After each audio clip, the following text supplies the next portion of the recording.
മത്തായി അധ്യായം 23. അനന്തരം യേശു പുരുഷാരത്തോടും തൻ്റെ ശിഷ്യന്മാരോടും പറഞ്ഞത്, ശാസ്ത്രിമാരും പരീശന്മാരും മോശയുടെ പീഠത്തിൽ ഇരിക്കുന്നു. ആകയാൽ അവർ നിങ്ങളോട് പറയുന്നതൊക്കെയും പ്രമാണിച്ച് ചെയ്യുവിൻ. അവരുടെ പ്രവൃത്തികൾ പോലെ ചെയ്യരുത് താനും. അവർ പറയുന്നതല്ലാതെ ചെയ്യുന്നില്ലല്ലോ. അവർ ഘനമുള്ള ചുമടുകളെ കെട്ടി മനുഷ്യരുടെ തോളിൽ വയ്ക്കുന്നു. ഒരു വിരൽ കൊണ്ട് പോലും അവയെ തൊടുവാൻ അവർക്ക് മനസ്സില്ല. അവർ തങ്ങളുടെ പ്രവൃത്തികളെല്ലാം മനുഷ്യർ കാണേണ്ടതിനത്രേ ചെയ്യുന്നത്. തങ്ങളുടെ മന്ത്രപ്പട്ട വീതിയാക്കി തൊങ്ങൽ വലുതാക്കുന്നു.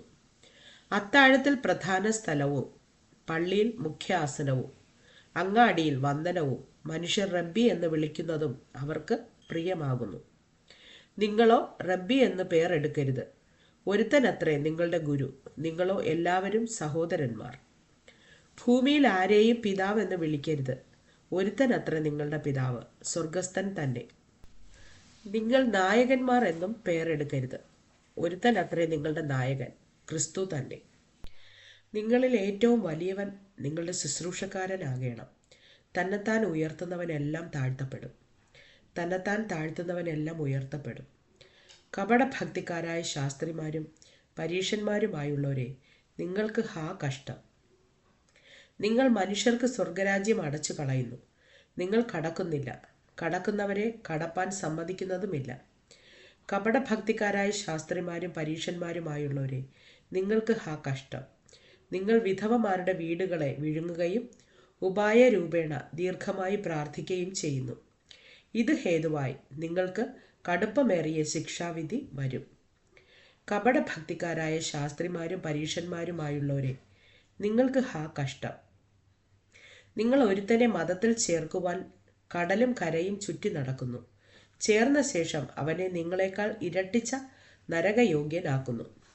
ആരെങ്കിലും മന്ദിരത്തെ ചൊല്ലി സത്യം ചെയ്താൽ ഏതുമില്ല എന്നും മന്ദിരത്തിലെ സ്വർണത്തെ ചൊല്ലി സത്യം ചെയ്യുന്നവനോ കടക്കാരനെന്നും പറയുന്ന കുരുടന്മാരായ വഴികാട്ടികളെ, നിങ്ങൾക്ക് ഹാ കഷ്ടം!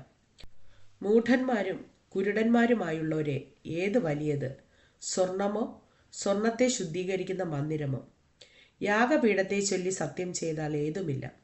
അതിന്മേലുള്ള വഴിപാട് ചൊല്ലി സത്യം ചെയ്യുന്നവനോ കടക്കാരനെന്ന് നിങ്ങൾ പറയുന്നു. കുരുടന്മാരായുള്ളവരെ, ഏത് വലിയത്, വഴിപാടോ വഴിപാടിനെ ശുദ്ധീകരിക്കുന്ന യാഗപീഠമോ? ആകയാൽ യാഗപീഠത്തെ ചൊല്ലി സത്യം ചെയ്യുന്നവൻ അതിനെയും അതിന്മേലുള്ള സകലത്തെയും ചൊല്ലി സത്യം ചെയ്യുന്നു. മന്ദിരത്തെ ചൊല്ലി സത്യം ചെയ്യുന്നവൻ അതിനെയും അതിൽ വസിക്കുന്നവനെയും ചൊല്ലി സത്യം ചെയ്യുന്നു. സ്വർഗത്തെ ചൊല്ലി സത്യം ചെയ്യുന്നവൻ ദൈവത്തിൻ്റെ സിംഹാസനത്തെയും അതിൽ ഇരിക്കുന്നവനെയും ചൊല്ലി സത്യം ചെയ്യുന്നു. കപടഭക്തിക്കാരായ ശാസ്ത്രിമാരും പരീശന്മാരുമായുള്ളവരെ, നിങ്ങൾക്ക് ഹാ കഷ്ടം! നിങ്ങൾ തുളസി, ചതക്കുപ്പ, ജീരകം ഇവയിൽ പതാരം കൊടുക്കുകയും ന്യായം, കരുണ, വിശ്വസ്തത ഇങ്ങനെ ന്യായപ്രമാണത്തിൽ ഘനമേറിയവ ത്യജിച്ചു കളയുകയും ചെയ്യുന്നു. അത് ചെയ്യുകയും ഇത് ത്യജിക്കാതിരിക്കുകയും വേണം. കുരുടന്മാരായ വഴികാട്ടികളെ, നിങ്ങൾ കൊതുകിനെ അരിച്ചെടുക്കുകയും ഒട്ടകത്തെ വിഴുങ്ങിക്കളയുകയും ചെയ്യുന്നു. കപടഭക്തിക്കാരായ ശാസ്ത്രിമാരും പരീശന്മാരുമായുള്ളവരെ, നിങ്ങൾക്ക് ഹാ കഷ്ടം! നിങ്ങൾ കിണ്ടി കിണ്ണങ്ങളുടെ പുറം വെടിപ്പാക്കുന്നു, അകത്തോ കവർച്ചയും അതിക്രമവും നിറഞ്ഞിരിക്കുന്നു. കുരുടനായ പരീശനെ, കിണ്ടി കിണ്ണങ്ങളുടെ പുറം വെടിപ്പാക്കേണ്ടതിന് മുമ്പേ അവയുടെ അകം വെടിപ്പാക്കുക. കപടഭക്തിക്കാരായ ശാസ്ത്രിമാരും പരീശന്മാരുമായുള്ളവരെ, നിങ്ങൾക്ക് ഹാ കഷ്ടം! വെള്ള തേച്ച ശവക്കല്ലറകളോട് നിങ്ങൾ ഒത്തിരിക്കുന്നു. അവ പുറമെ അഴകായി ശോഭിക്കുന്നെങ്കിലും അകമേ ചത്തവരുടെ അസ്ഥികളും സകലവിധ അശുദ്ധിയും നിറഞ്ഞിരിക്കുന്നു. അങ്ങനെ തന്നെ പുറമേ നിങ്ങൾ നീതിമാന്മാർ എന്ന് മനുഷ്യർക്ക് തോന്നുന്നു, അകമേയോ കപടഭക്തിയും അധർമ്മവും നിറഞ്ഞവരത്രേ. കപടഭക്തിക്കാരായ ശാസ്ത്രിമാരും പരീശന്മാരുമായുള്ളവരെ, നിങ്ങൾക്ക് ഹാ കഷ്ടം!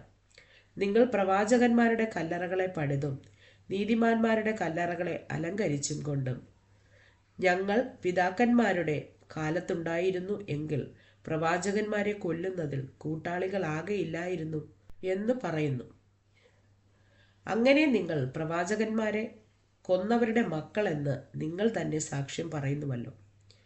പിതാക്കന്മാരുടെ അളവ് നിങ്ങൾ പൂരിച്ചു കൊള്ളുവിൻ. പാമ്പുകളെ, സർപ്പസന്തതികളെ, നിങ്ങൾ നരകവിധി എങ്ങനെ ഒഴിഞ്ഞു പോകും? അതുകൊണ്ട് ഞാൻ പ്രവാചകന്മാരെയും ജ്ഞാനികളെയും ശാസ്ത്രിമാരെയും നിങ്ങളുടെ അടുക്കൽ അയക്കുന്നു. അവരിൽ ചിലരെ നിങ്ങൾ ക്രൂശിച്ചു കൊല്ലുകയും ചിലരെ നിങ്ങളുടെ പള്ളികളിൽ ചമ്മട്ടി കൊണ്ട് അടിക്കുകയും പട്ടണത്തിൽ നിന്ന് പട്ടണത്തിലേക്ക് ഓടിക്കുകയും ചെയ്യും. നീതിമാനായ ഹാബേലിന്റെ രക്തം മുതൽ നിങ്ങൾ മന്ദിരത്തിനും യാഗപീഠത്തിനും നടുവിൽ വച്ച് കൊന്നവനായ ബെരഖ്യാവിന്റെ മകനായ സെഹര്യാവിന്റെ രക്തം വരെ ഭൂമിയിൽ ചൊരിഞ്ഞ നീതിയുള്ള രക്തമെല്ലാം നിങ്ങളുടെ മേൽ വരേണ്ടതാകുന്നു. ഇതൊക്കെയും ഈ തലമുറമേൽ വരുമെന്ന് ഞാൻ സത്യമായിട്ട് നിങ്ങളോട് പറയുന്നു. യെരൂശലേമേ, യെരൂശലേമേ, പ്രവാചകന്മാരെ കൊല്ലുകയും നിന്റെ അടുക്കൽ അയച്ചിരിക്കുന്നവരെ കല്ലെറിയുകയും ചെയ്യുന്നവളെ, കോഴി തൻ്റെ കുഞ്ഞുങ്ങളെ ചിറകിൻ കീഴിൽ ചേർക്കും പോലെ നിന്റെ മക്കളെ ചേർത്തുകൊള്ളുവാൻ എനിക്ക് എത്ര വട്ടം മനസ്സായിരുന്നു. നിങ്ങൾക്കോ മനസ്സായില്ല. നിങ്ങളുടെ ഭവനം ശൂന്യമായി തീരും. കർത്താവിൻ്റെ നാമത്തിൽ വരുന്നവൻ അനുഗ്രഹിക്കപ്പെട്ടവൻ എന്ന് നിങ്ങൾ പറയുവോളം നിങ്ങൾ ഇനി എന്നെ കാണുകയില്ല എന്ന് ഞാൻ നിങ്ങളോട് പറയുന്നു.